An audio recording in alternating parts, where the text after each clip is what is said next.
보여주신 그 한 소망이 있으니 어둠의 조각조차 그곳에 알들이지 못해 당신의 나라에 우리 영원히 우리 가는 이 길 세상이 미련하다 해도 우리는 주가 보여주신 그 한 소망이 있으니 어둠의 조각조차 그곳에 알들이지 못해 당신의 나라에 우리 영원히 당신의 나라에 우리 영원히 거하네.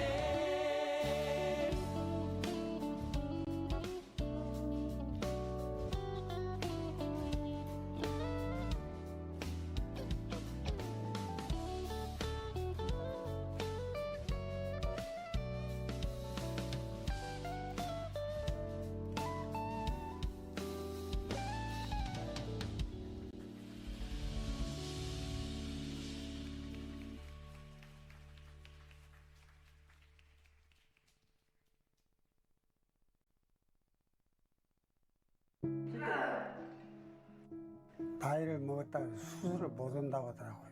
항암.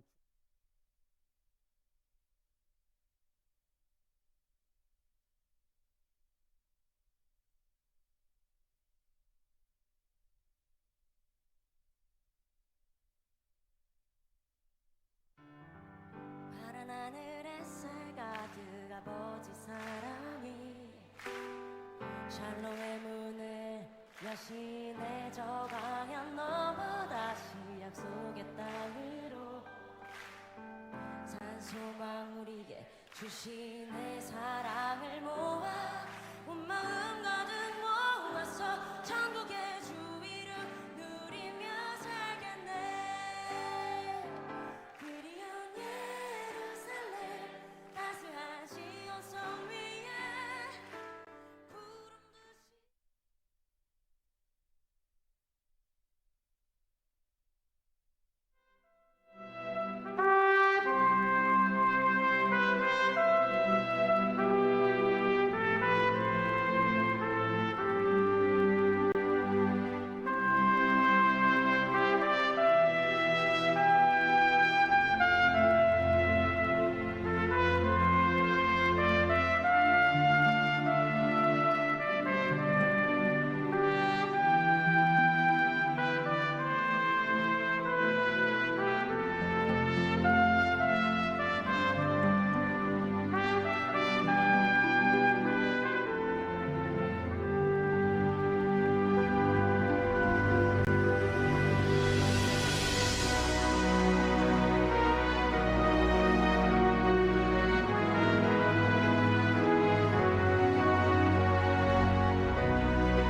네, 할렐루야.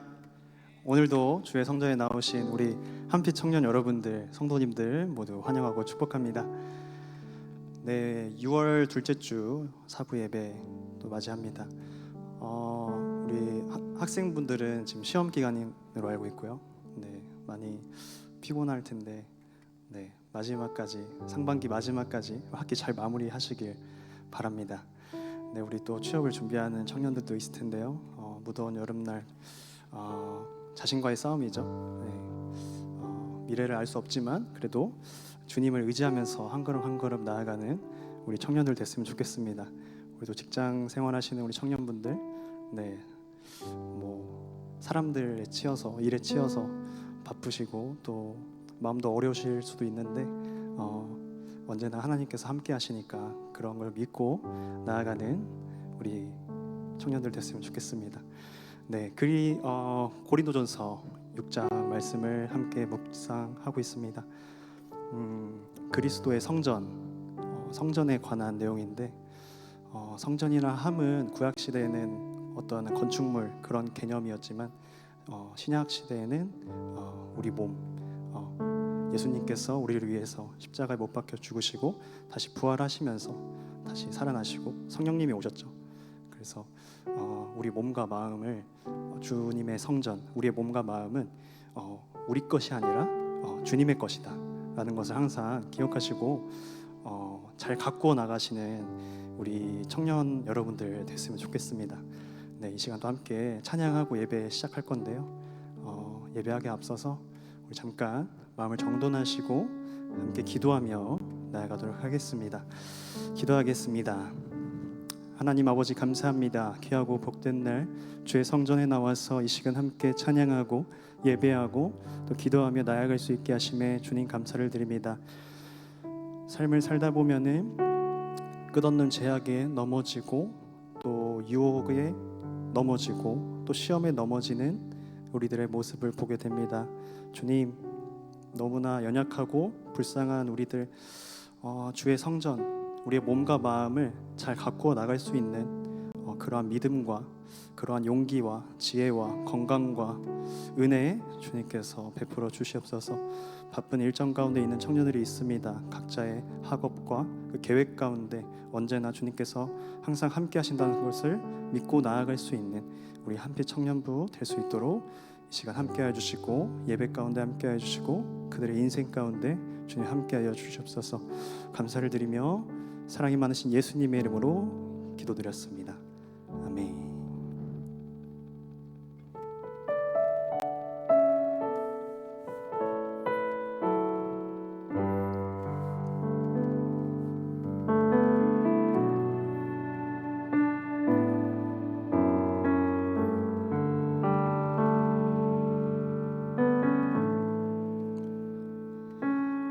나의 맘 받으소서. 오셔서 주님의 저소 삼으소서.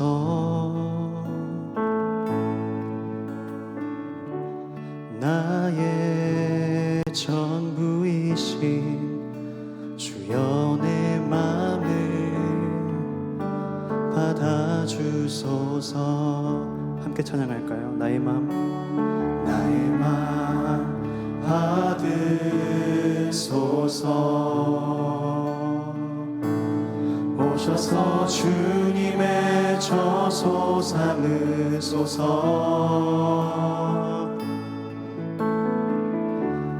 나의 전부이신 주여 내 맘을 받아주소서. 나의 맘을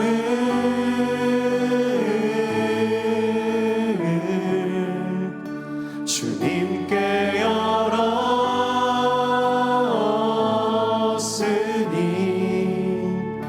주여 내게 오셔서 내 맘에 거하여 주옵소서. 주가 기뻐하는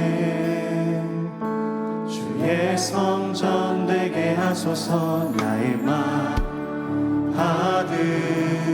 받으소서. 오셔서 주님의 저소 삼으소서.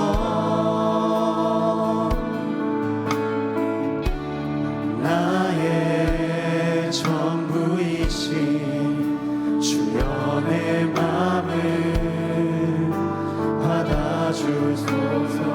오 나의 맘을, 오 나의 맘을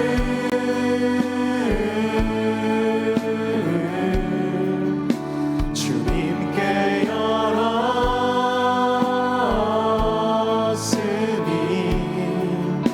주여 내게 오셔서 내 맘에 거하여 주옵소서. 주가 기뻐하는 주의 전 되게 나의 맘을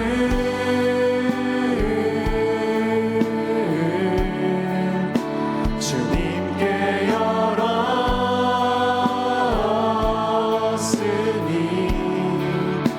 주여 내게 오셔서 내 맘에 거하여 주옵소서.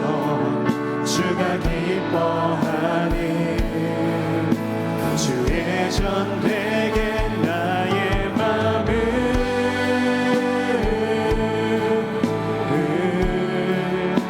주님께 열었으니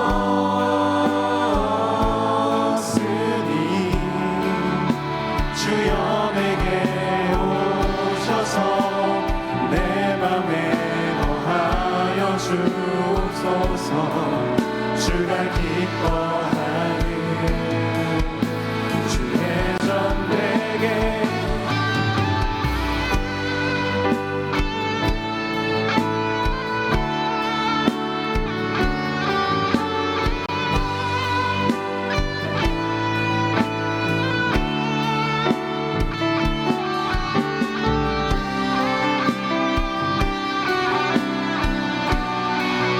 이 시간 주님께 우리 마음을 열며 나아갑니다. 우리 다시 한번 찬양할까요? 나의 마음을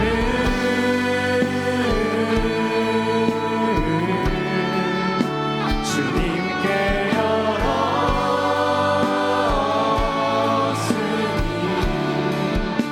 주여 내게 오셔서 내 맘에 거하여 주옵소서. 주가 기뻐하는 주의 성전 되게 하소서. 나의 마음 받으소서. 오셔서 주님의 저소 삼으소서.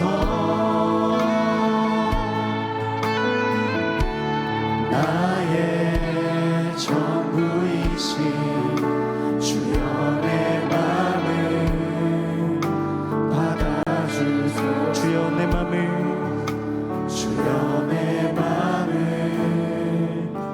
받아주소서. 주여 내 맘을 받아주소서.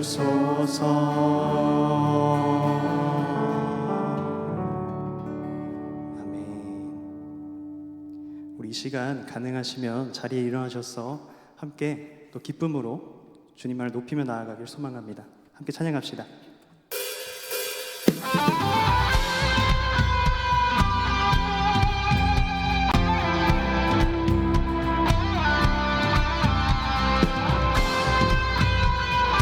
이 시간 성령 하나님께서 우리와 함께 하십니다. 함께 찬양합시다.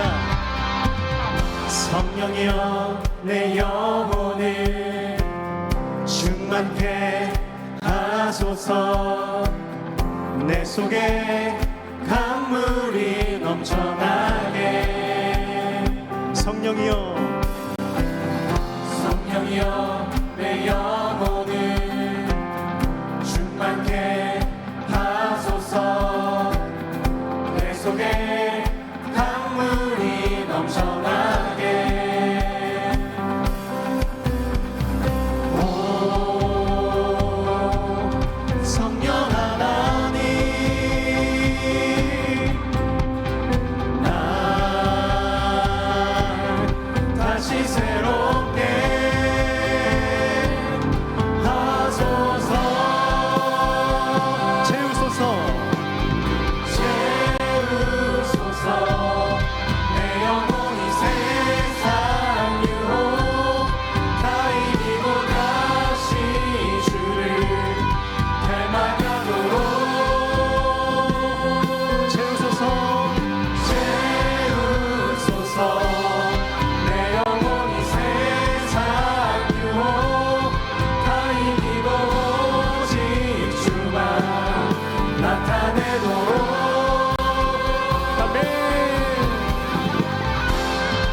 주시옵소서.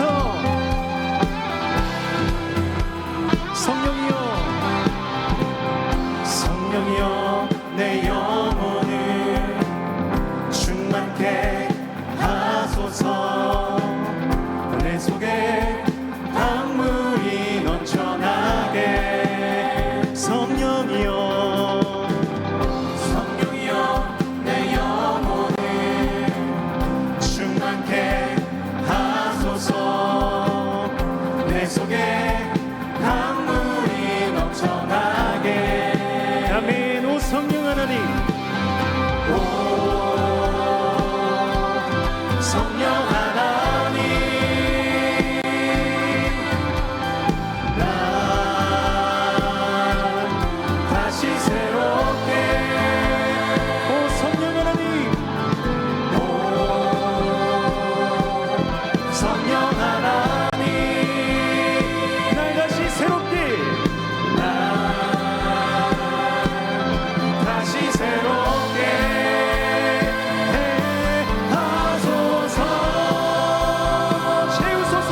주시옵소서. 아멘.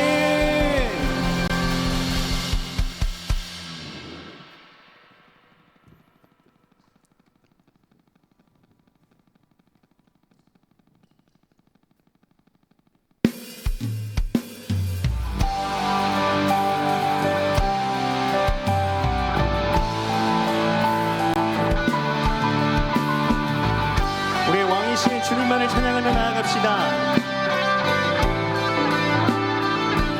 우리는 주의 움직이는 교회, 이곳은 주님을 위한 자리. 내가 기도하는 모든 땅 위에서 하나님 예배 받은 그날을 나를 보내하네.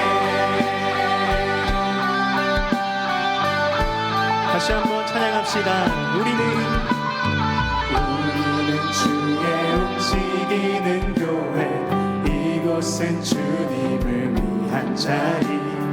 내가 기도하는 모든 땅 위에서 하나님 예배 받은 그날을 고대하네. 나의 노래로 주님의 성전을 지으리 높임을 받으소서. 이스라엘 찬송 중 거하신 주님은 거룩하십니다. 두 손 들어 주님의 보좌를 만들고 맘 다해 경배하리. 구름 날개 사이에 임하신 것처럼 내 위에 임하소서.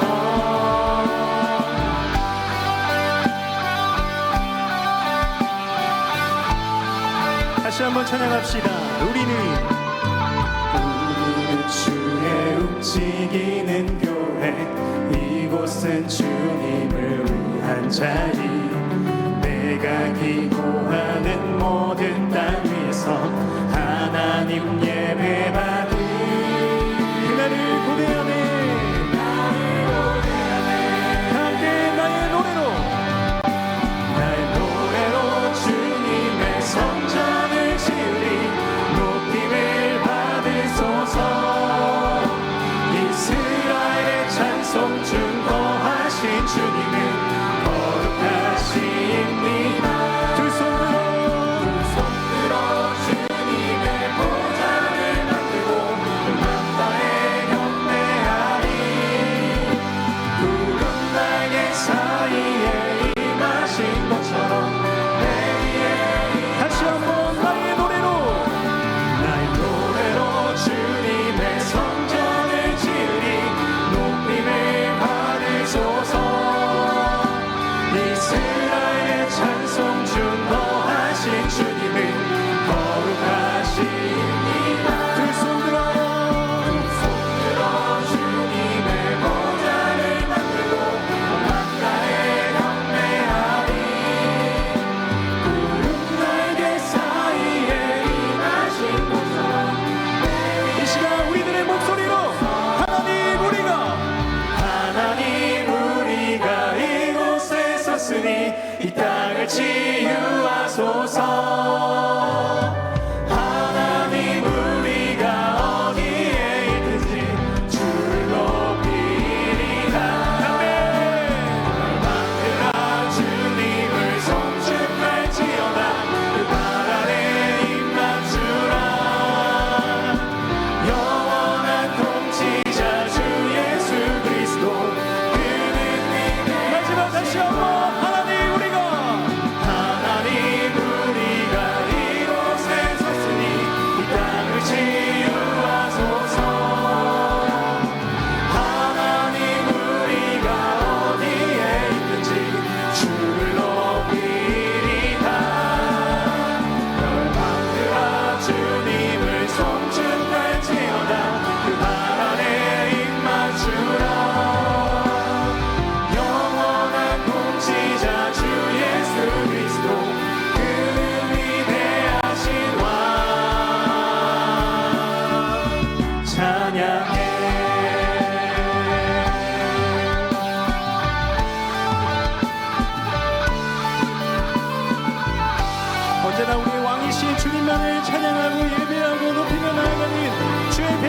주의 자녀들, 우리 주의 청년들 되길 소망합니다. 우리 주님께 감사와 영광의 박수 드립시다. 아멘. 자리에 앉으셔줬습니다.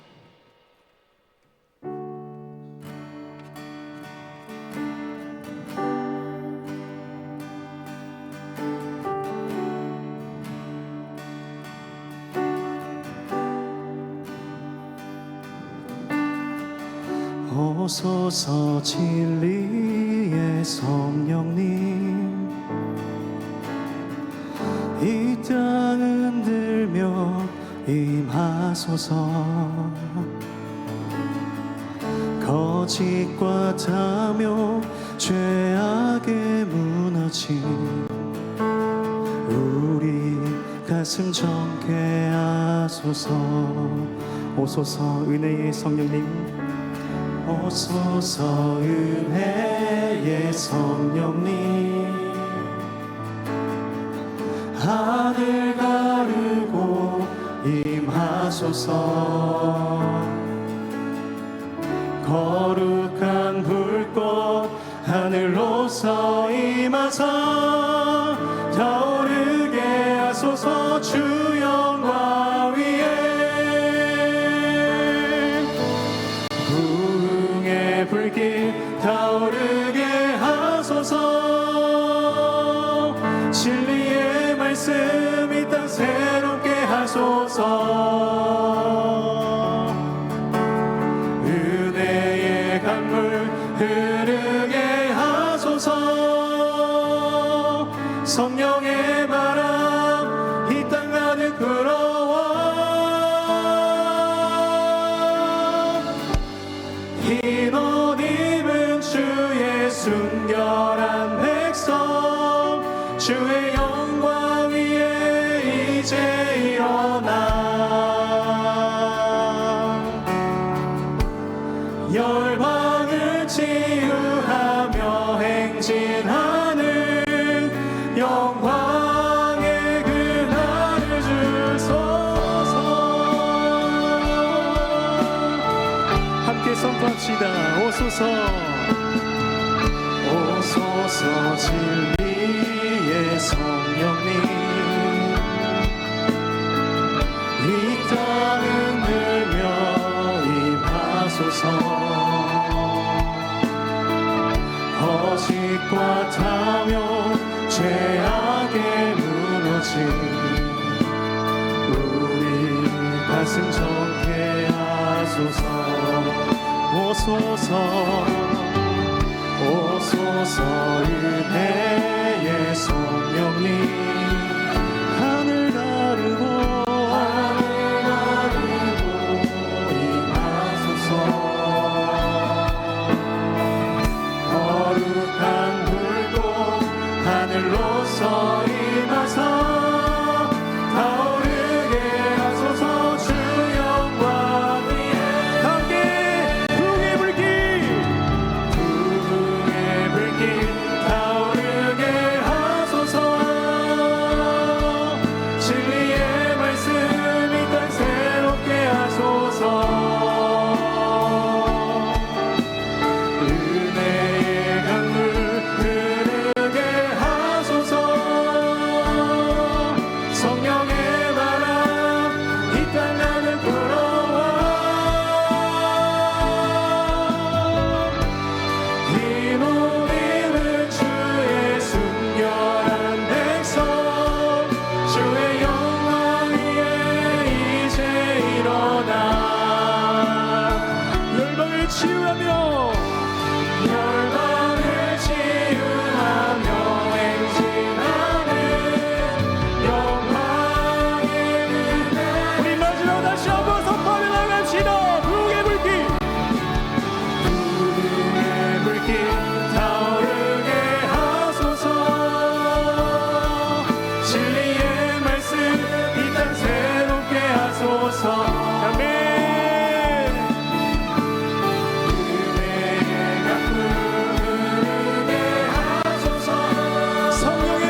주시옵소서. 우리의 몸 좋게 하여 주시옵소서. 진리의 말씀이 선포되는 거룩한 공동체가 될 수 있도록 이 시간 함께 하여 주시옵소서. 우리 청년들의 인생 가운데 그들의 삶 가운데 언제나 항상 함께 하셔 주시옵소서. 주님 이 시간 주님을 높이며 나아갑니다. 이 시간 함께 하여 주시옵소서.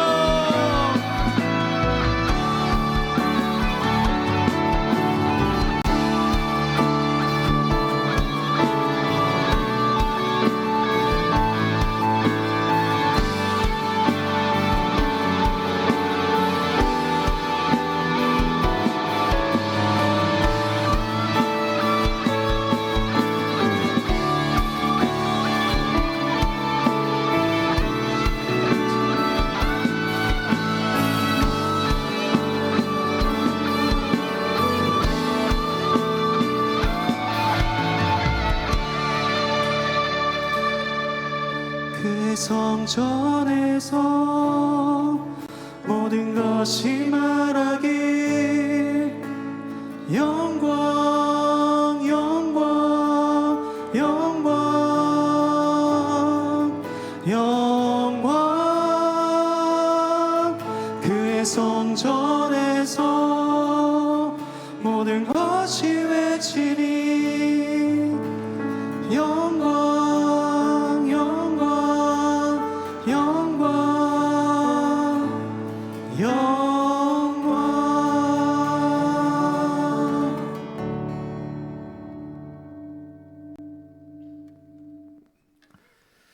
사도신경으로 신앙 고백하겠습니다.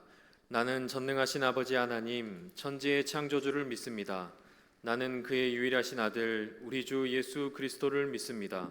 그는 성령으로 잉태되어 동정녀 마리아에게서 나시고 본디오 빌라도에게 고난을 받아 십자가에 못 박혀 죽으시고 장사된 지 사흘 만에 죽은 자 가운데서 다시 살아나셨으며 하늘에 오르시어 전능하신 아버지 하나님 우편에 앉아 계시다가 거기로부터 살아있는 자와 죽은 자를 심판하러 오십니다. 나는 성령을 믿으며 거룩한 공교회와 성도의 교제와 죄를 용서받는 것과 몸의 부활과 영생을 믿습니다. 아멘.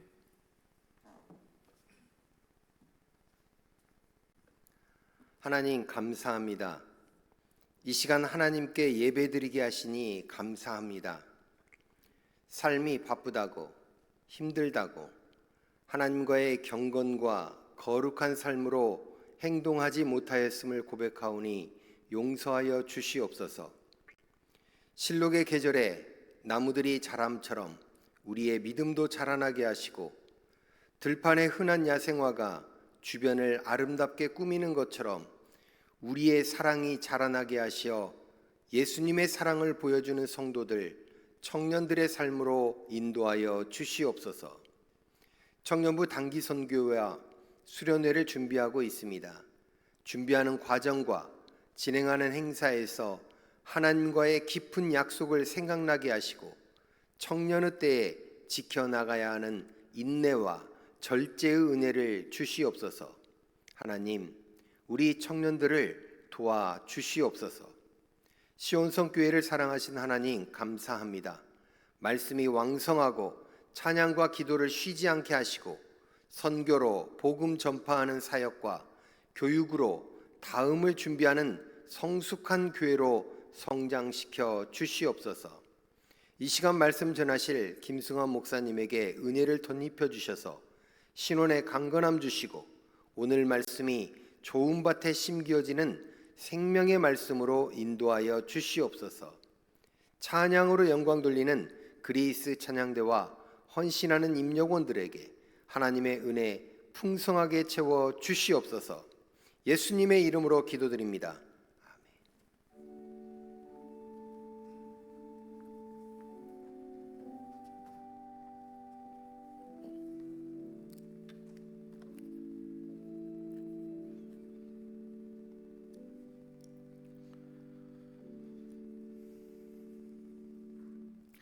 오늘 우리에게 주시는 거룩하신 하나님의 말씀은 요한복음 13장 4절에서 11절 말씀입니다.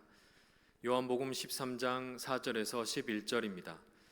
저녁 잡수시던 자리에서 일어나 겉옷을 벗고 수건을 가져다가 허리에 두르시고 이에 대야에 물을 떠서 제자들의 발을 씻으시고 그 두르신 수건으로 닦기를 시작하여 시몬 베드로에게 이르시니 베드로가 이르되 주여 주께서 내 발을 씻으시나이까. 예수께서 대답하여 이르시되 내가 하는 것을 네가 지금은 알지 못하나 이후에는 알리라. 베드로가 이르되 내 발을 절대로 씻지 못하시리이다. 예수께서 대답하시되 내가 너를 씻어주지 아니하면 네가 나와 상관이 없느니라. 시몬 베드로가 이르되 주여 내 발뿐 아니라 손과 머리도 씻어 주옵소서. 예수께서 이르시되 이미 목욕한 자는 발밖에 씻을 필요가 없느니라. 온 몸이 깨끗하니라. 너희가 깨끗하나 다는 아니니라 하시니 이는 자기를 팔 자가 누구인지 아심이라. 그러므로 다는 깨끗하지 아니하다 하시니라. 아멘. 이 말씀은 살아계신 하나님의 말씀입니다. 아멘.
할렐루야. 오늘도 주의 전에 나와서 함께 예배하는 모든 우리 청년들을 주의 이름으로 축복하며 또 함께 시간을 통해서 또 하나님께서 말씀하시기를 또 함께 기대합니다. 우리 좌우에 계신 분 함께 이렇게 인사할까요? 당신의 발을 제가 닦아드리겠습니다. 이렇게 인사하겠습니다.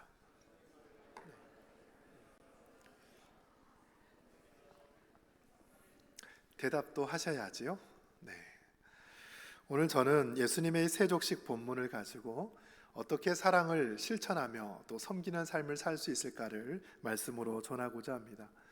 지난 5주 동안 저는 게리 체프먼의 사랑의 5가지 언어라는 주제를 가지고 설교를 해왔습니다. 첫 번째 사랑은 함께하는 것. 두 번째 사랑은 서로를 인정해주는 말. 세 번째 사랑은 그 사람에게 선물을 주는 것. 네 번째 사랑은 그를 만져주고 안아주는 것. 마지막 다섯 번째의 사랑이 바로 섬김과 봉사라고 체프먼이 이야기합니다. 이 다섯 가지 사랑의 언어 가운데 우리 각자는 어떤 언어를 가지고 있을까요? 오늘 마지막 다섯 번째 시간을 통해서 다른 사람의 발을 닦아준다라는 게 무엇을 의미하는지, 우리 각자가 어떻게 그것을 실천할 수 있을까를 말씀으로 살피도록 하겠습니다. 우리 기독교는 사랑의 종교입니다. 특별히 하나님을 사랑하는 만큼 또한 이웃을 사랑하라고 가르치죠. 우리 예수님께서도 내 이웃을 내 몸과 같이 사랑하라고 말씀하셨습니다. 그 사람이 교회를 다니는지 그리스도인인지 아닌지 우리가 무엇으로 알 수 있을까요? 바로 이웃을 얼마나 또 어떻게 사랑하는지를 통해 그의 믿음 됨됨이를 우리가 확인할 수 있습니다. 주님께서 가르쳐 주셨던 말씀 가운데 황금률로 잘 알려져 있는 마태복음 7장 21절 말씀이 있죠. 그러므로 누구든지 남에게 대접을 받고자 하는 대로 너희도 남을 대접하라. 이것이 율법이요 선지자이니라. 내가 무엇인가 원하는 것이 있다면 그 원하는 것을 받기 전에 먼저 그 사람에게 원하는 바를 행하고 실천하라는 주님의 말씀입니다. 어떤 사람은 이 황금률을 소극적으로 해석을 하죠. 내가 하고 싶지 않은 거 다른 사람에게도 부탁 안 하면 되겠지. 이 정도 차원으로 해석을 합니다. 그러나 이 황금률의 말씀은 더 적극적인 의미가 있어요. 내가 원하는 것 역시 상대방도 원하니 먼저 내가 그것을 베풀고 나누고 섬기는 적극적인 삶을 살라는 가르침이기도 합니다. 오늘날 교회가 이웃과 세상을 얼마나 어떻게 섬기고 있을까? 내가 그리스도인이라는 사실을 이 섬김을 통해서 증명을 해야 하지만 우리 각자의 삶을 돌아보면 그와 같은 섬김이 많이 부족한 것은 아닐까라는 생각을 하게 됩니다. 우리 기독교가 성장하는 과정 가운데 아주 중요한 요소가 바로 이 특별한 사랑의 섬김이었습니다. 이 사랑의 섬김이야말로 사람들을 예수님께로 인도하는 그 구원의 통로가 되었습니다. 우리에게 잘 알려져 있는 초기 기독교 역사가인 로드니 스탁의 기독교 발흥이라는 책이 있습니다. 아마 우리 청년들도 한 번씩 읽어보면 좋을 것 같은데요. 이 책은 로마 제국 당시 기독교가 어떻게 폭발적인 성장을 할 수 있었는지를 그 당시의 역사와 사회사를 배경으로 기록한 책입니다. 이 로드니 스탁이 크게 두 가지 핵심을 짚었어요. 첫 번째는 세상과 다르게 교회에 나오는 여성들이 많은 사람들에게 사랑을 받고 온전한 가정을 이루고 또 그 자녀들에게 믿음 교육을 잘 시켰을 때 그 자녀들이 로마의 지휘관이 되고 장군이 되고 또 귀족들이 되어서 그 기독교에 대한 호의적 태도를 가지고 그 교회의 성장을 이끌었다라고 주장을 합니다. 또 다른 특징 하나가 바로 독특한 사랑의 섬김이 중요한 성장의 원동력이라고 이야기를 해요. 그 가운데 로마 제국에 있었던 몇 가지 사례를 제시하는데 당시 2세기, 3세기에 유럽 전역을 휩쓸었던 전염병이 있었습니다. 보통 한번 이 전염병이 시작이 되면 짧게는 10년, 길게는 30년 가까이 대륙 전체를 쓸고 다녔어요.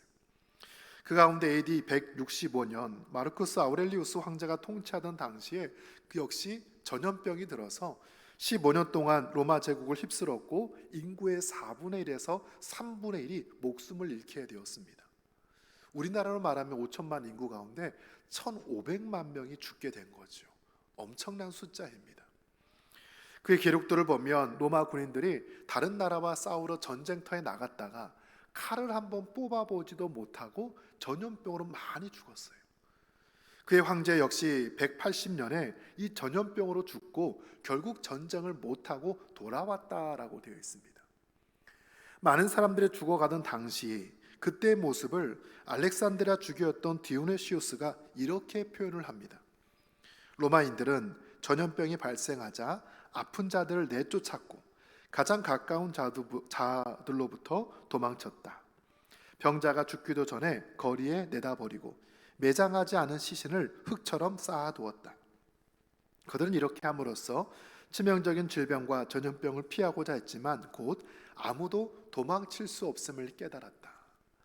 가족과 친척 중에, 친구 중에 전염병에 걸리면 그들을 살피지 않고 그냥 내다 버린 거예요. 그래야 자기가 살 수 있기 때문에. 아직 목숨이 붙어 있는데도 불구하고 길거리에 그렇게 쌓아두었을 뿐입니다. 그렇다고 해서 그들이 그 병으로부터 자유할 수 없었지요. 이 디오니시우스는 이 당시의 상황을 그리면서 마치 출애굽 당시 10번째 재앙, 그 장자들이 애굽에서 죽었던 그 재앙이 오히려 더 나은 재앙이었다라고도 말을 합니다. 인구의 3분의 1이 죽어가니 그 10번째 장자들만 죽어가는 재앙이 더 가벼운 재앙처럼 여겨지기도 하였죠. 그러나 그가 기록하기를 일반 세상 사람들은 많이 죽고 사라졌지만 교회 다니는 사람들, 교회 공동체에 소속된 사람들은 아주 높은 생존율을 보였다라고 기록을 하고 있습니다. 왜 교회 다니는 사람들은 살아남았고 그렇지 않은 사람들은 죽어갔을까요? 거긴 아주 그들만의 사랑의 수고와 섬김이 있었기 때문이에요. 디오니시우스는 이렇게 표현합니다. 우리 기독교 형제들은 무한한 사랑과 충성심을 보여주며 몸을 사리지 않고 상대방을 배려하는 데 힘을 쏟았다. 위험을 무릅쓰고 아픈 자를 도맡아 그리스도 안에서 모든 필요를 공급했다. 그리고 병자들과 함께 평안과 기쁨 속에서 생을 마감했다. 환자로부터 병이 옮기면 그 아픔을 자신에게로 끌고 와 기꺼이 고통을 감내했다. 다른 이들을 간호하고 치유하다 대신 죽음을 맞이했다. 우리 형제 중 가장 뛰어난 이들, 장로, 집사, 평신도들의 죽음은 순교와 다를 바가 없었다. 저마다 자기 살려고 도망치고 있는 그때에 우리 교회 공동체 성도들은 서로의 아픔을 돌보았다라는 거예요. 가장 뛰어나고 건강한 이들이 연약한 자를 품고 그들의 상처를 닦아주고 물을 갖다주고 음식을 차려주고 그들과 함께 먹고 지내면서 그 병이 자신에게도 옮겨왔지만 끝까지 그들을 살리는 데 최선을 다한 것을 알 수 있습니다. 로마 제국 당시 저 사람이 그리스도인인지 아닌지를 무엇으로 확인할 수 있을까? 그 수많은 재난과 질병에 그들이 도망쳤나? 그렇지 않았나? 그것으로 확인할 수 있었다라는 사실이에요. 사랑하는 청년 여러분, 우리가 이 땅을 살아갈 때 우리가 어떻게 하나님의 사람, 그리스도인이라는 것을 증명할 수 있을까요? 우리 입술로는 할 수 없습니다. 하지만 우리 각자가 이웃과 친구들에게 보이는 그 섬김의 수고를 통해 이 땅에 하나님의 나라가 온전히 세워지기를 주의 이름으로 축복합니다. 오늘 말씀 요한복음 13장을 보면 바로 그 섬김의 모습이 무엇인지 주님께서 직접 가르쳐주고 있습니다. 이 요한복음 13장은 마지막 만찬, 그 최후의 식사 자리에서 일어났던 일이죠. 주님께서 식사 중에 갑자기 일어나서 그 물을 떠다 두고 제자들의 발을 하나씩 씻기 시작합니다.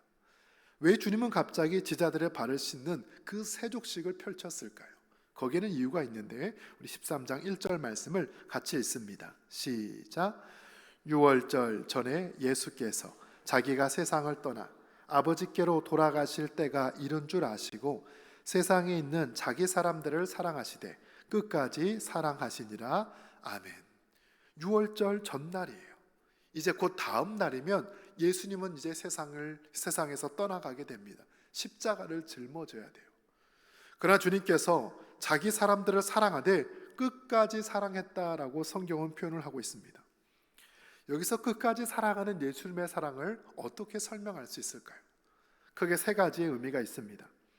끝까지 사랑하는 모습은 마치 시간적으로 자신에게 주어진 시간을 다 쏟아부어서 함께하는 사람들을 섬기는 것을 알 수 있습니다. 여기서 끝까지는 주님께 허락된 삶의 시간들을 의미하는데 그 시간을 나의 것으로 쓰지 않고 누군가를 돕고 섬기는데 그 시간을 썼음을 알 수 있어요. 여러분, 만약 여러분이 내일 인생의 끝이라고 생각이 되어진다면 오늘 남은 하루를 무엇을 위해서 살아가겠습니까? 아마 사랑하는 가족들을 찾아가서 그동안 못했던 말을 하겠죠. 고맙습니다. 감사합니다. 사랑합니다. 또 싸우거나 다투었던 친구들 찾아가서 용서를 구하기도 할 것입니다. 아니면 시간을 내어서 자신의 삶을 돌아보며 내 인생을 정리하는 것도 중요한 작업이겠죠. 그러나 주님은 다음 날 이제 잡혀서 곧 십자가에 달려 돌아가시기 하루 전날인데 끝까지 제자들을 사랑했어요. 그들과 함께 시간을 보내며 자신의 모든 에너지와 관심을 그들에게 쏟아주는 것을 알 수 있습니다. 끝까지 사랑한다는 것은 시간을 함께 한다는 의미입니다. 두 번째, 끝까지 사랑한다는 뜻이 무엇일까요? 그것은 모든 사람을 사랑한다라는 것을 의미합니다. 지금 그들 12명 가운데 내일이면 자신을 배반할 사람이 있습니다. 누구일까요? 바로 가룟 유다이지요. 내가 제자들의 발을 씻어줘야 되는데 나를 배반할 사람의 발을 씻어준다? 이것은 쉽게 감당할 일이 아니에요. 내일이면 자신을 모른다고 3번이나 부인할 제자도 있습니다. 누구입니까? 베드로입니다. 나 모른다고 할 저 친구의 발을 내가 닦아줘야 된다고 그러고 싶지 않은 마음도 있겠죠. 그러나 끝까지 사랑하시는 주님은 모든 제자들의 발을 직접 닦아주셨습니다. 주님의 사랑은 차별이 없어요. 끝까지 사랑한다는 것은 모두를 그 관계의 깊은 곳으로 이끌어가게 했다라는 것을 의미하는 것입니다. 내가 좋아하는 사람만 챙기겠다는 것이 아니에요. 나에게 주어진 사람, 그 생명 하나하나를 놓지 않겠다는 바로 주님의 다짐이라는 것을 알 수 있습니다. 또한 3번째, 끝까지 사랑한다는 게 무엇일까? 주님께서 이 땅에 오신 그 목적을 이루는 것입니다. 여기서 끝까지라는 단어가 헬라어로 텔로스인데 다 같이 해볼까요? 텔로스. 이 단어는 목적 또는 온전함에 이르다라는 뜻이 있습니다.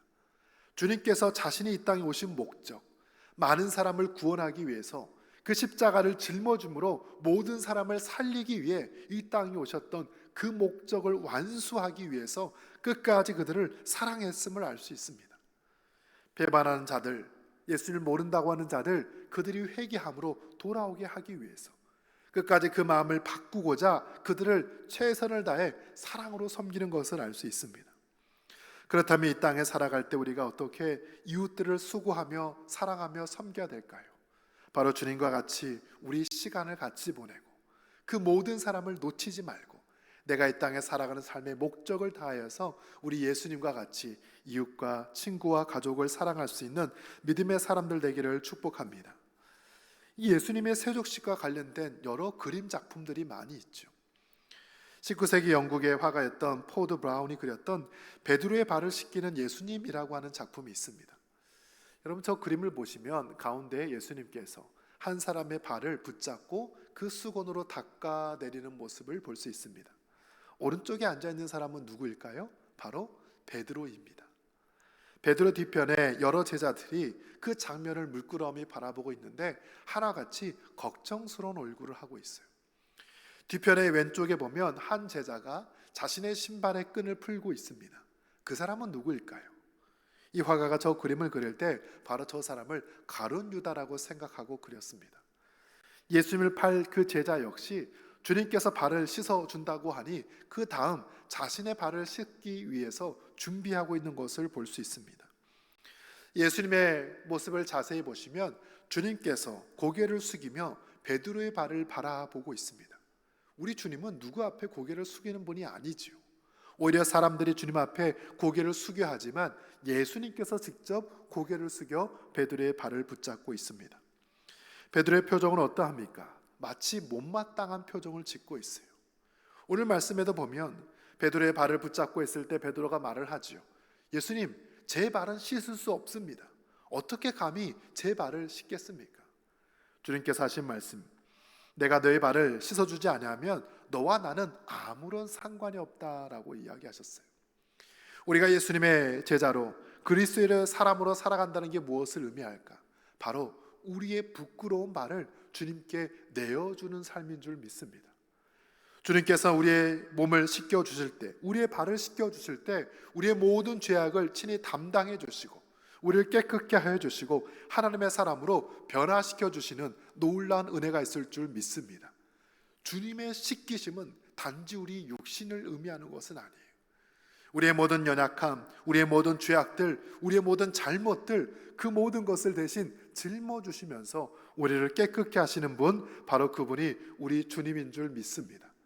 그렇다면 우리가 이 땅에 그 예수님의 사랑을 받았다면 그 사랑을 나누고 실천해야 되는데 우리는 어떻게 이 수고롭게 발을 씻으며 살아야 될까요? 저는 오늘 예수님께서 행하셨던 이 세족식의 의미를 크게 3가지로 이야기하려고 합니다. 첫 번째는 바로 우리가 이 땅에 종으로 왔음을 기억할 필요가 있어요. 우리 말씀 마가복음 10장 45절을 같이 읽습니다. 시작.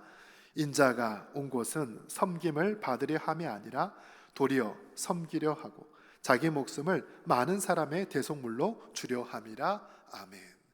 예수님께서 이 땅에 오신 이유를 성경은 아주 정확하게 기록을 합니다. 섬김을 받기 위함이 아니라 오히려 섬기러 왔다라고 말씀합니다. 여기서 섬기다라는 단어가 디아오네오인데 우리가 잘 알고 있는 디아코니아 그 단어입니다. 다 같이 해볼까요? 디아코니아. 이 디아코니아라는 단어는 누군가를 섬기다, 그 사람에게 수종을 들다, 그 사람을 도와주다라는 의미가 있습니다. 사도행전을 보면 예루살렘 교회가 7명의 집사님을 뽑았던 일이 있죠. 예수님의 제자들이 말씀과 기도에 집중하기 위해서 교회 사역을 담당할, 구제일을 담당할 7명의 집사님을 뽑았습니다. 스데반을 포함해서 7명이에요.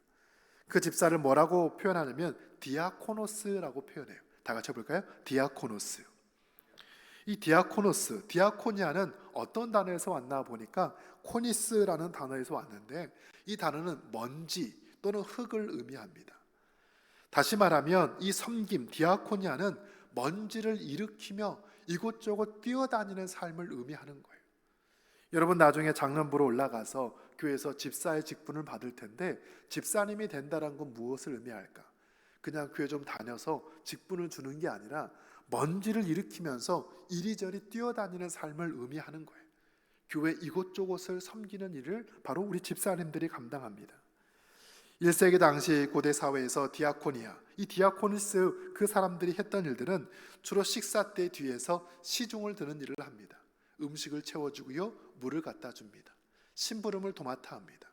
가정에 필요한 것들을 사고 채우면서 그 가정과 공동체를 지키며 든든하게 하는 일을 하는 것이 바로 이 집사, 디아코노스들의 일이었습니다. 1세기 당시 유대인들을 보면 대부분 신발을 샌들을 신고 다녔죠. 흙길을 다니고 그렇게 보통 발이 아주 지저분한 상태로 돌아다닙니다. 그래서 집에 들어갈 때 항상 집 앞에 놓여있는 그 물 항아리에서 물을 끼쳐다가 손과 발을 씻었습니다. 이것은 반드시 행해야 되는 그 유대의 관습과 율례였습니다. 정결의식이에요. 그러나 부잣집에 가면 그 일을 직접 하지 않고 그 집에 있는 종 중에 누군가가 와서 물을 끼쳐주며 손과 발을 닦아주는 일을 했습니다. 여러분 종 중에 하나가 발을 닦는 일을 한다고 하면 그 종 중에 계급이 높은 사람이 했을까요? 낮은 사람이 했을까요? 그 종들 중에서도 가장 낮은 계급의 종이 그 일을 하는 거예요. 그 일은 가장 치욕스럽고 아무도 하고 싶지 않은 일이었습니다. 그래서 실제로 그 노예들 가운데, 종들 가운데 유대인 출신들의 종들에게는 그 일을 맡기지 않고 오히려 이방인들로서 종이 되고 노예가 됐던 사람들이 그 일을 도맡아 했습니다. 누군가의 발을 씻겨주는 것은 아주 모욕적이고 치욕스러운 일이었기 때문에 유대인 종들에게는 그 일을 시키지 못했습니다. 그러나 지금 예수님께서 마지막 만찬의 자리에 제자들의 발을 씻어준다는 것이 무엇을 의미할까요? 바로 그 자신이 이 많은 사람들 중에 가장 낮은 자, 가장 비천한 자, 가장 아무것도 아닌 자라는 것을 직접 온몸으로 보이신 사건입니다. 주님이 이 땅에 오실 때 섬김을 받기 위함이 아니라 섬기러 왔다라는 그 말씀처럼 많은 사람들을 직접 섬기는 구체적인 사랑의 모습을 보여주고 있는 거예요. 어느 날 제자들이 예수님께 그와 같이 질문한 적이 있죠. 주님, 천국에서 누가 큰 사람입니까? 그때 예수님께서 한 어린아이를 자기 앞에 세우고 말씀합니다. 어린아이처럼 자기를 낮추는 자가 큰 자이다. 예수님의 제자 가운데 야고보와 요한이 예루살렘에 들어갈 때 예수님께 그렇게 요청합니다. 우리 두 형제를 예수님의 오른편에 또 하나는 왼편에 세워주십시오. 우리를 높은 자리에 좀 앉혀주십시오. 그렇게 부탁을 해요. 그때 주님께서 뭐라고 말씀합니까? 너희 중에 누구든지 크고자 하는 자는 너희를 섬기는 자가 되고 너희 중에 누구든지 으뜸이 되고자 하는 자는 모든 사람의 종이 되어야 하리라. 여러분, 하나님 나라에서 가장 높은 자는 가장 낮은 자리에서 섬기는 사람인 줄 믿습니다. 그건 세상과 전혀 다른 차원이에요. 세상에는 높임을 받고 누군가에게 섬김을 받는 것이 자랑스러고 기쁜 일이지만 하나님 나라에서는 정반대예요. 내가 얼마나 많은 사람을 섬길 수 있을까? 얼마나 많은 사람을 책임질 수 있을까? 얼마나 많은 사람을 내가 살려왔는가? 바로 그것이 하나님 나라의 가장 귀한 자리, 직분의 자리, 하나님께 높이 인정을 받는 복된 자리인 줄 믿습니다. 예수님께서 이 땅에 종의 모습으로 오신 것을 빌립보서 2장 6절과 8절에서는 이와 같이 말하고 있습니다. 우리 함께 읽습니다. 시작. 그는 근본 하나님의 본체시나 하나님과 동등됨을 취할 것으로 여기지 아니하시고 오히려 자기를 비워 종의 형체를 가지사 사람들과 같이 되셨고 사람의 모양으로 나타나사 자기를 낮추시고 죽기까지 복종하셨으니 곧 십자가에 죽으심이라. 아멘. 예수님이 이 땅에 오신 것을 종의 모습으로 입고 오셨다라고 말씀합니다. 종으로 오셨던 주님께서 자신을 비웠다. 케노시스. 능력이 많고 모든 것이 가능한 바로 그분이 그 능력을 포기하고 스스로를 비천하게 여기며 자신을 비우셨다라고 오늘 성경은 기록을 하고 있습니다. 오늘 주님께서 행하셨던 것처럼 우리 역시 누군가를 사랑으로 섬기고 돌본다는 것은 나 자신을 종의 모습으로 낮추고 또한 완전히 비워서 예수 그리스도로 우리를 채울 때 바로 그리스도의 사랑의 수고가 우리를 통하여서 이 땅에 아름답게 펼쳐질 줄 믿습니다. 우리가 이 땅에 온 곳이 누군가를 섬기는 종의 모습으로 왔다라는 것을 우리는 명심해야 합니다. 그렇다면 두 번째 예수님의 사랑의 섬김은 그 종의 모습을 통해서 어떻게 구체적으로 펼쳐졌을까요? 그것은 제자들의 발을 닦는 모습으로 나타나는데 우리 말씀 10절을 함께 읽겠습니다. 시작. 예수께서 이르시되 이미 목욕한 자는 발밖에 씻을 필요가 없느니라. 온몸이 깨끗하니라. 너희가 깨끗하나 다는 아니니라 하시니. 아멘. 여러분 10절 말씀 보면 예수님께서 베드로에게 그와 같이 말씀하시죠. 이미 목욕한 자들은 다 씻을 필요가 없고 발만 씻으면 된다라고 말씀합니다. 여러분 여기에서 이미 목욕한 자가 무엇을 의미할까요? 하루 전날 목욕탕에 갔다 와서 몸을 깨끗이 씻은 사람을 의미할까요? 그렇지 않습니다. 여기서 목욕하다라는 단어가 루오라는 단어를 쓰고 있는데 다 같이 해볼까요? 루오. 이 루오, 온몸을 씻다라는 것은 단지 육체만을 씻는 것을 의미하는 것이 아니에요. 바로 우리가 이 땅에 죄악된 모습으로 연약한 사람으로 수많은 죄를 짓고 살아가지만 그리스도를 통하여서 우리가 완전히 깨끗함을 얻은 바로 그 상태를 목욕한 자라고 오늘 성경은 표현합니다. 우리는 태어날 때부터 하나님과 분리되어서 죄인으로 살아갈 수밖에 없지만 예수 그리스도의 거룩한 보혈의 능력을 통해 우리는 완전히 깨끗함을 얻은 사람인 줄 믿습니다. 우리를 깨끗하게 씻어주었다. 목욕한 자다. 바로 루오라는 단어를 쓰고 있습니다. 이 단어가 어디에 쓰여있나 찾아보니까 히브리서 10장 22절인데요. 말씀을 같이 읽습니다. 시작. 우리가 마음의 뿌림을 받아 악한 양심으로부터 벗어나고 몸은 맑은 물로 씻음을 받았으니 참 마음과 온전한 믿음으로 하나님께 나아가자. 아멘. 우리가 맑은 물로 온몸을 씻었다라고 히브리서에서 이야기를 하고 있습니다. 이 구절 바로 앞에 보면 어떤 내용이 있냐면 예수님의 피로 힘입어 성소에 나아갈 담력을 얻었다라는 내용이 있어요. 그리스도께서 자신의 육체로 그 성소의 휘장을 찢으셨다라는 내용 또한 있습니다. 우리가 예수님 앞에 나올 수 있는 것은 바로 그리스도의 보혈의 능력으로 우리의 모든 죄가 해결되어지고 바로 깨끗하게 씻김을 받았기에 마치 목욕한 자와 같이 온전케 된 줄 믿습니다. 바로 우리는 주님을 통해서 깨끗함을 얻은 사람이에요. 그러나 주님은 이미 목욕한 자는 발만 씻으면 된다라고 이야기했을 때 여기서 발을 씻다라는 단어를 닙토라는 단어를 쓰고 있습니다. 다 같이 해볼까요? 닙토. 이 닙토는 몸의 일부분을 씻는 것을 의미해요. 목욕과 같은 온전한 씻음을 말하지 않습니다. 아무리 목욕을 했다 할지라도 매일매일 손과 발이 더러워지기 마련이죠. 매일매일 아침과 저녁마다 손과 발을 씻어야 합니다. 성경의 이 구절이 어디에 사용되었나 보니까 디모데전서 5장 10절인데 함께 읽습니다. 시작. 선한 행실에 증거가 있어 혹은 자녀를 양육하며 혹은 나그네를 대접하며 혹은 성도들의 발을 씻으며 혹은 환난당한 자들을 구제하며 혹은 모든 선한 일을 행한 자라야 할 것이요. 아멘. 바울이 디모데에게 편지를 보내면서 너 혼자 예배소 교회를 이끌지 말고 같이 일할 수 있는 일꾼을 세우라고 부탁합니다. 장로는 이런 사람, 집사는 이런 사람을 세우라고 말을 해요. 그 가운데 마지막에 많은 과부들 중에 의로운 과부들을 이런 사람으로 선택해라. 그 과부의 자격으로 방금 읽은 말씀이 기록되어 있습니다. 자녀를 잘 양육한 사람, 나그네를 잘 대접하는 사람, 환난당한 자를 구제하는 사람, 모든 선한 일을 하는 사람, 더 나아가서 성도들의 발을 씻어주는 사람, 닙토를 하는 사람을 의로운 과부에 올리라고 되어 있어요. 여기서 발을 씻는 것은 단지 예수님만 한 번 행했던 상징적인 의식이 아닙니다. 초대교회가 예루살렘 교회로부터 계속 그 전통을 물려받아 각각 교회에서 예배를 드릴 때, 특별히 성찬식을 행하기 전에 이 발 씻기는 행동을 했던 것을 알 수 있습니다. 3세기 당시에 초대교회 교부였던 터툴리안의 글을 보면 그들이 성찬식을 행하기 전에 함께 세족식을 먼저 했다라는 기록이 있어요. 우리가 7월 초에 성찬식을 행하는데 우리도 한번 해볼까요? 예수님의 살과 피를 먹고 마시는 성찬회식 전에 서로의 발을 씻어주는 게 어떨까 싶어요.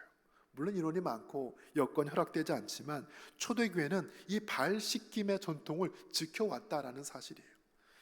4세기에 밀라노 교회의 주교였던 암브로시우스의 글에 보면 많은 사람들이 세례를 받고 올라왔을 때 성도들이 그 세례자의 발을 씻어주었다라고 되어 있습니다. 세가족으로 등록해서 예수를 믿은 다음 세례를 받고 올라온 사람들의 그 발을 서로가 닦아주면서 그리스도의 공동체의 일원으로 그들을 하나 되게 했다라는 사실이에요. 마치 예수님께서 행하셨던 것처럼 서로가 서로의 발을 씻어주면서 그들의 연약함을 대신 담당해주고 그들의 죄를 용서해주고 그들을 한 공동체의 일원으로 받아들이면서 주님의 그 발 닦음의 의미, 세족의 의미를 교회 공동체가 함께 행했다라고 성경은 말을 하고 있습니다. 그렇다면 우리는 어떻게 서로의 발을 닦아줘야 하겠습니까? 주님과 같이 그들의 가장 더럽고 보이고 싶지 않고 감추고 싶은 부분이라 할지라도 우리가 한 공동체이고 한 형제이고 자매라고 고백한다면 우리가 서로의 발을 닦아주며 그리스도의 온전한 사랑을 실천할 수 있는 믿음의 사람들 되기를 축복합니다. 바로 주님과 같이 발을 함께 씻겨주는 거예요. 마지막 세 번째, 이 사랑의 수고, 이 사랑의 섬김은 한 사람이 모두를 위해서 행하는 것이 아니라 서로가 서로에게 행하는 것이라고 오늘 성경은 이야기를 하고 있습니다. 우리 14절과 15절 말씀을 함께 읽겠습니다. 시작. 내가 주와 또는 선생이 되어 너희 발을 씻었으니 너희도 서로 발을 씻어 주는 것이 옳으니라. 내가 너에게 행한 것 같이 너희도 행하게 하려 하여 본을 보였노라. 아멘. 주님께서 말씀하시기를 나는 주이고 선생인데 내가 너희들의 발을 씻었다. 너희도 나와 같이 똑같이 서로에게 발을 씻으라고 명령합니다. 여러분, 선생은 제자들의 발을 씻어주지 않습니다. 선생의 역할은 그들에게 가르침을 주는 거예요. 학교에서 선생님들이 아이들에게 이것저것 가르쳐주지요. 지식을 전달합니다. 삶의 태도를 교정합니다. 그렇다고 해서 그들의 발을 씻어주지는 않습니다. 그러나 주님의 가르침은 단지 말로만 했던 것이 아니라 그의 삶과 온 존재를 통하여서 깨달음과 가르침을 주셨습니다. 단지 지식만을 전달하는 게 가르침이 아니에요. 어떻게 하면 그들이 깨달을 수 있을까? 제가 너무나 좋아하는 기독교 교육학자 가운데 파커 팔머라고 하는 분이 있는데 이분이 쓴 책 가운데 가르침과 배움의 영성이라는 책이 있습니다. 여기서 그런 가르침을 크게 두 가지로 정의했어요. 다 같이 해볼까요? 아는 것은 사랑하는 것이다. 한번 더 해볼까요? 아는 것은 사랑하는 것이다. 우리가 하나님을 알아간다는 게 무엇일까? 단지 지적으로 하나님은 이런 분이구나, 예수님이 이런 분이구나, 우리 지식 차원에서 알아가는 것이 아니라 우리가 하나님을 사랑하게 될 때 하나님을 진정으로 알게 될 줄 믿습니다. 그는 암과 사랑을 분리하지 않았어요. 알게 되면 사랑하게 되고 사랑하게 되면 알게 된다라고 말을 합니다. 두 번째, 파커 팔머는 이 가르침에 대해서 이와 같이 이야기하는데 다 같이 한번 더 해볼까요? 가르침은 공간을 만드는 일이다. 가르침은 지식을 전달하는 것이 아니라 그 제자들과 학생들의 마음속에 공간을 만들어주는 일이라고 이야기했습니다. 생각의 공간, 관계의 공간, 그의 인생의 공간, 그 공간이 작지 않도록, 줄어들지 않도록 넓혀주고 깊게 만들어주고 높게 하면서 그의 삶을 풍성하게 해주는 것이 바로 가르침, 곧 공간을 창조하는 일이라고 이야기했습니다. 지금 제자들 앞에서 예수님께서 그들의 발을 씻겨줄 때 그들이 어떤 깨달음을 얻었을까요? 우리 유대율법상 이것은 종들이 하는 일인데 어떻게 스승인 바로 예수가 우리에게 이와 같이 할 수 있을까? 그들의 생각이 깨어집니다. 그들의 관습과 전통이 깨어집니다. 더 많은 것을 깊이 있게 이해하면서 알물 얻게 되는 것이죠. 바로 종으로 살아가는 것, 서로가 서로를 위해서 발을 씻어주는 것이 진정 하나님의 사랑이라는 것을 그들은 깨닫게 됩니다. 더 나아가서 바울도 이와 같이 이야기를 하죠. 갈라디아서 5장 13절 말씀을 함께 읽습니다. 시작. 형제들아, 너희가 자유를 위하여 부르심을 입었으나 그러나 그 자유로 육체의 기회를 삼지 말고 오직 사랑으로 서로 종 노릇하라. 아멘. 우리가 이 땅에 살아갈 때 무엇을 행할 수 있는 자유함이 있지만 그 자유로 육체의 방탕을 위해 살아가는 것이 아니라 그 자유함을 가지고 서로 종 노릇하라고 이야기하고 있습니다. 그 자유로 선생이 되려고 하지 말고, 그 자유로 주인이 되려고 하지 말고, 그 자유를 가지고 사랑함으로 서로가 서로의 종으로 살아가는 것, 그것이 바로 하나님 나라의 진정한 섬김이라고 이야기를 하는 거예요. 예수님께서 제자들과 마지막까지 끝까지 살아가는 모습을 보여주셨습니다. 그들의 발을 씻어주면서 그 사랑을 보여주셨어요. 자신이 이 땅에 종으로 온 사람이라는 것을, 자신은 그들의 연약함과 더러움을 닦아주는 사람이라는 것을, 바로 그것을 서로가 행해야 할 것을 이야기하는 거예요. 우리가 이 땅에 살아갈 때 어떻게 나와 함께하는 사람들을 끝까지 사랑하고 책임질 수 있을까요? 한 권의 책을 소개하고 말씀을 마치려고 합니다. 지난 봄에 출간된 책인데 우리 전주 예수병원의 설립자인 마티 잉골드라고 하는 여자 의사가 있어요. 선교사님이세요. 1897년에 전주에 왔습니다. 그분이 28년간 의사로서 전라북도의 많은 사람을 고치며 자신의 고향으로 돌아갔어요. 그분이 28년간 사역을 할 때 기록했던 일기장이 저 한 권의 책으로 나와 있습니다. 여러분 한번 읽어보시면 정말 재밌는 이야기가 많아요. 우리가 알고 있는 수많은 선교사님들의 이야기가 나옵니다. 평양에 가서 장대인 교회에 예배드렸을 때 언더우드와 게일 선교사님이 어떻게 설교했는지, 그 분위기가 어떠했는지 기록되어 있죠. 또 군산에 있던 두류 선교사가 일주일에 한 번씩 서양식 빵을 보내주면서 그 빵을 가지고 끼니를 때웠던 이야기도 있습니다. 전주에 있었던 많은 여인들과 많은 아이들을 가르치고 병 고쳐주었던 이야기가 기록이 되어 있어요. 평양에도 가고요, 서울도 가고, 군산, 목포, 심지어 만주까지 다니면서 의사로서 의료 선교 사역을 감당합니다. 그 일기 가운데 1902년 3월 달에 이런 기록이 있습니다. 전주에서 살던 한 한센병 걸린 여인, 나병, 문둥병이죠. 몸이 썩어가는 병입니다. 한센병 걸린 여인이 자기에게 와서 도움을 요청합니다. 이 여자 서양 의사에게 가면 병이 나을 수 있다는 이야기를 어디서 들었던 거예요. 그러나 그녀가 보기에 한센병은 고칠 수 없는 걸 알기에 이 말을 어떻게 해야 될까 고민을 합니다. 왜냐하면 얼마 전에 한 엄마가 여자아이 딸을 데리고 왔는데 그 딸아이 역시 한센병에 걸려서 고칠 수가 없었어요. 이 병은 못 고치는 병입니다라고 이야기하자 그 엄마가 자살을 시도했기 때문입니다. 똑같이 그 여인에게 당신의 병을 고칠 수 없습니다 말을 못하고 주저주저하고 있을 때입니다. 손을 보니까 뜨거운 것을 만져서 화상을 깊게 입었는데 손에 감각이 없으니까 그것이 뜨거운지도 모른 채 그렇게 화상을 달고 살았어요. 몸은 이렇게 기형으로 변해가고 있습니다. 고민하다가 그녀에게 말을 하죠. 이 병은 고칠 수 없는 병입니다. 저도 알 수 없습니다. 그러나 이 병을 고칠 수 있는 분이 바로 우리 예수님입니다. 예수님 복음을 전해요.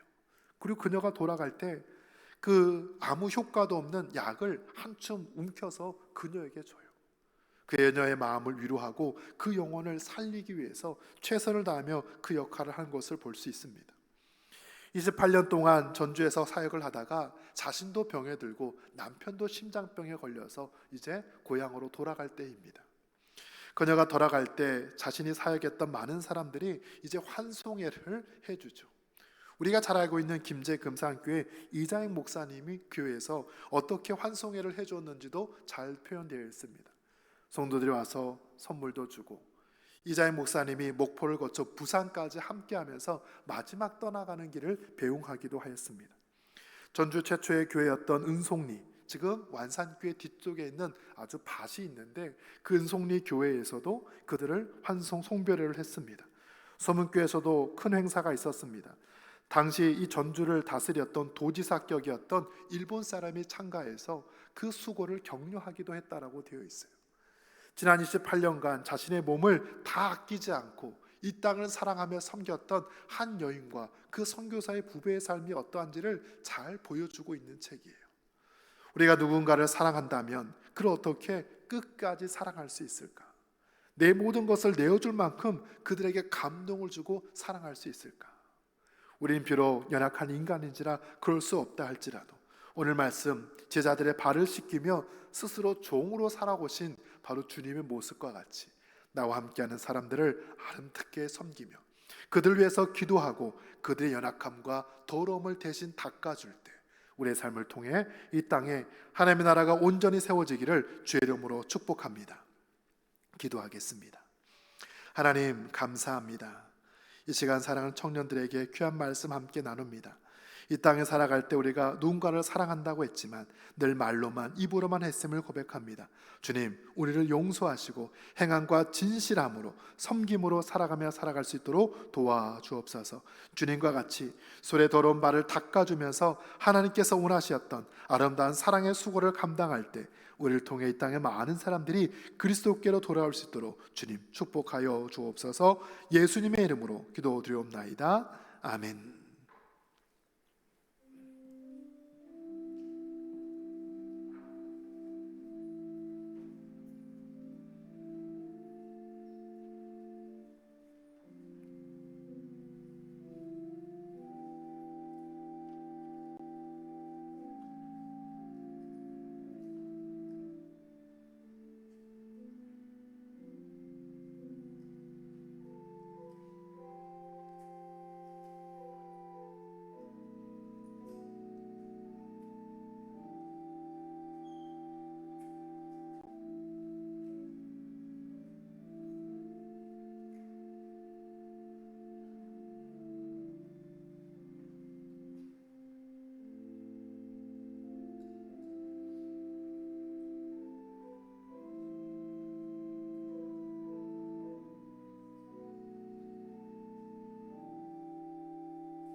다 같이 일어나서 봉헌 찬양하겠습니다.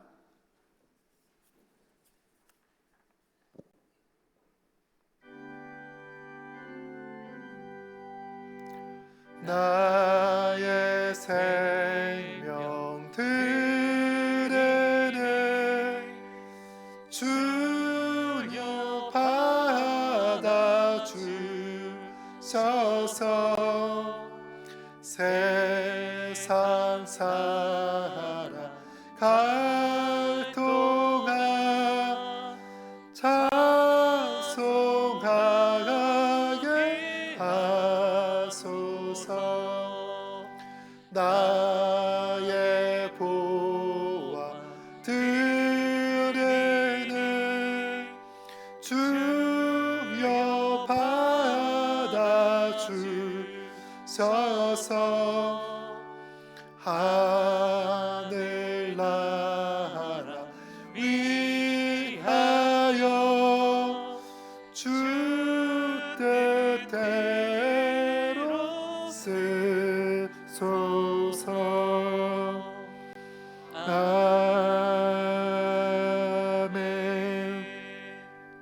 하나님 감사합니다. 우리 사랑하는 청년들을 지켜주시고 이 귀한 시간 주 앞에 나와 함께 예배케 하시니 감사합니다. 이 땅을 살아갈 때 한 사람의 그리스도인으로서 사랑하는 가족과 친구 이웃을 어떻게 섬길 수 있을까 깊이 있게 고민할 때 주님과 같이 그들의 발을 닦아주며 연약함을 보듬어 줄 수 있는 믿음의 삶 되게 도와주옵소서.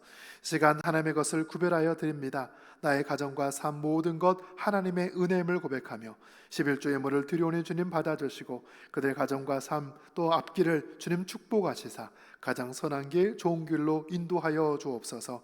감사 헌금을 드립니다. 날마다 감사가 넘쳐나게 하시고 기도로 구하며 간구하는 내용들마다 다 응답될 수 있도록 주님 축복하여 주옵소서. 성교 헌금과 또 헌당 예물을 드립니다. 우리 교회가 전파하는 아름다운 복음의 역사가 땅끝까지 흘러가서 많은 사람들을 살리고 세우는 귀한 은혜가 있도록 주여 도와주옵소서. 예수님의 이름으로 기도드리옵나이다. 아멘. 우리 교회 소식 전하도록 하겠습니다. 이번 주 금요일 우리 19일인데요. 우리 교회에서 CTS 부흥 어게인 찬양 기도 집회가 있습니다. 우리가 지금 금요일마다 기도회를 진행하고 있는데 우리 상반기 기도회는 이번 주가 마지막입니다. 우리가 하반기 다시 9월 달부터 시작할 텐데요. 7시 30분까지 오셔서 함께 기도회 꼭 참석하시고 또 많이 기도하고 또 함께 은혜 나누면 좋겠습니다. 오실 때 우리 친구들과 가족들 같이 오면 좋겠고 앞자리부터 앉아주시면 우리 기도회 중간에 우리 가정과 자녀들 위해서 기도하는 시간이 있는데 우리 함께 하도록 하겠습니다. 다른 광고들은 주보를 참고하면 되겠습니다. 다 같이 일어나서 함께 우리 주기도문 찬양하도록 하겠습니다.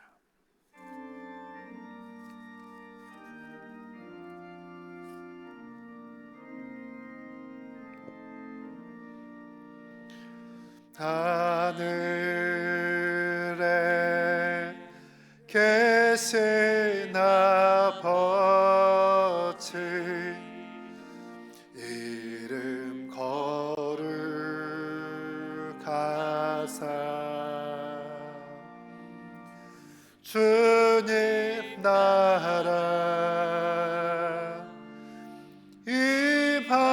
임하시고 뜻이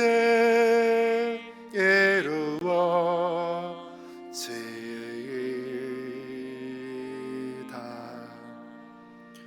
일용할 양식 주시고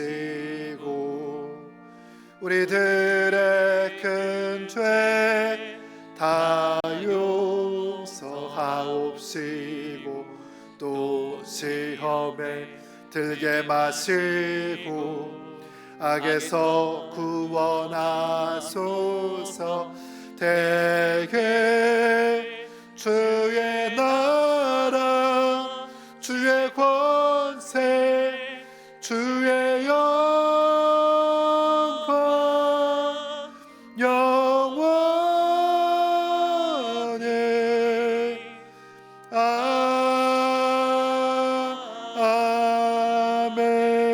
아멘. 이제는 우리 구주 예수 그리스도의 은혜와 우리 아버지 하나님의 크신 사랑과 성령의 감동 감화하심의 역사가 예수님과 같이 손의 발을 닦아주며 그리스도의 온전한 사랑을 실천하기로 다짐하는 우리 사랑하는 청년들 위해 그들의 가정과 모든 삶의 자리 위에 우리 교회와 나라와 민족 위에 이제로부터 영원토록 함께 계시기를 간절히 축원하옵나이다. 아멘.